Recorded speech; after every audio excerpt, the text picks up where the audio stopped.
গোপালগঞ্জে জব্দ হওয়া পুলিশের সাবেক মহাপরিদর্শক বেনজির আহমেদের সাভানা ইকো রিসোর্ট থেকে চুরি করার সময় প্রায় ৬০০ কেজি মাছ জব্দ করেছে দুর্নীতি দমন কমিশন দুদক।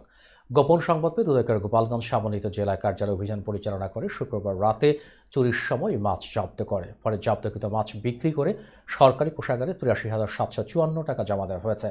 দুদকের উপপরিচালক মোহাম্মদ মশিউর রহমানের নেতৃত্বে একটি টিম এই অভিযান পরিচালনা করে। এ ঘটনায় রিসোর্টের মৎস্য হেসারি কর্মকর্তা শফিকুল ইসলামকে আসামি করে গোপালগঞ্জ সদর থানায় মামলা করা হয়েছে। দুদকের সহকারী পরিচালক মোহাম্মদ সোহরাব হোসেন সোহেল বাদী হয়ে মামলাটি দায়ের করেছেন। গত ২৭ মে বেনজির আহমেদ তার স্ত্রী ও সন্তানদের নামে থাকা ৩৪৫ বিঘা জমি জব্দ এবং বিভিন্ন সরকারি ও বেসরকারি ব্যাংকে তাদের নামে থাকা ৩৩টি ব্যাংক হিসাব অবরুদ্ধ করার আদেশ দেন ঢাকা মহানগরের জ্যেষ্ঠ বিশেষ জজ মোহাম্মদ শামস জগলুল হোসেন।